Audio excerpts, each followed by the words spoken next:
今日會去武漢兩個地標，首先就係黃鶴樓，跟住就去楚河漢街。最初嘅黃鶴樓距今已經有1800年歷史，歷代就屢毀屢修。依家見到嘅黃鶴樓係喺1985年重建嘅，選址就係武昌蛇山上邊，一共有5層高，51.4米。入咗景區，首先要坐車上去蛇山之巔，入到去第一層嘅大廳，正面牆壁上邊可以睇到一幅以白雲黃鶴為主題嘅巨大陶瓷壁畫，而兩邊嘅柱上邊就掛住7米嘅對聯，寫住爽氣西來，雲霧掃開天地冚，大江東去，波濤洗淨古今愁。至於第二層呢，就可以睇到用大理石所刻唐代嚴百里撰寫嘅黃鶴樓記。上到第3層就可以欣賞到描繪中國古代詩人李白、白居易、陸游、岳飛等人嘅繡畫像壁畫，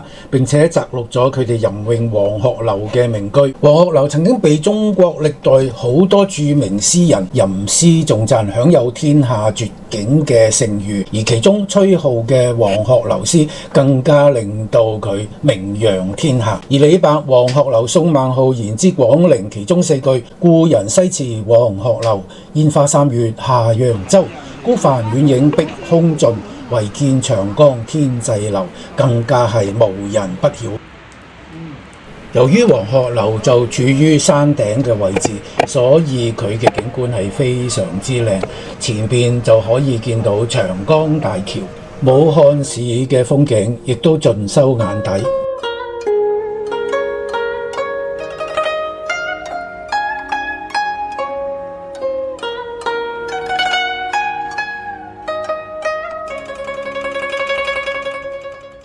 牵住你的手，相別在黃鶴樓，波濤萬里長江水，送你下揚州。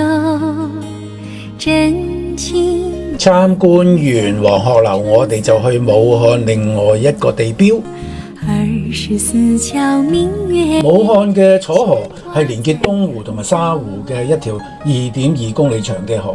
漢街係楚河南岸一條1.5公里長嘅步行街，當年建成嘅時候係中國最長嘅步行街，後期經過大規模嘅整合，將佢發展成為一個旅遊景點，叫做楚河漢街。裏邊包括有商業辦公居住嘅設施啦、購物中心啦、酒店、戲院等等。漢街仲有5個廣場，分別就係太極廣場、藥聖廣場、知音廣場、屈原廣場同埋超君廣場。每個廣場都佈置一處湖北歷史名人嘅雕塑。漢街兩邊仲有200幾間商店、餐廳同埋文化休閒場所等等，真係行到你腳軟啊！夢裏江南是喝不完的酒。完成所有嘅行程，喺第6日嘅朝早，喺標準食完早餐就坐車去武漢高鐵站返香港。總比那西湖瘦。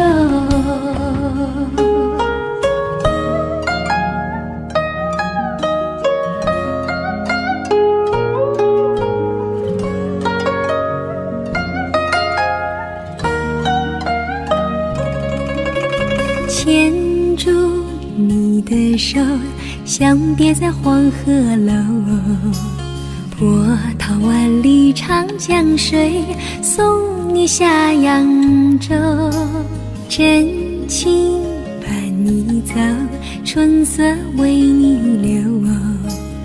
24橋明月夜，牽掛在揚州。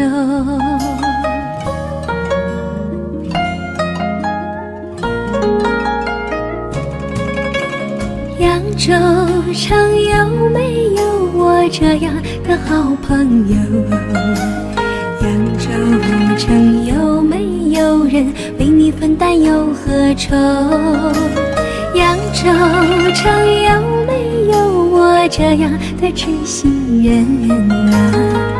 揚州城有沒有人和你風雨同舟？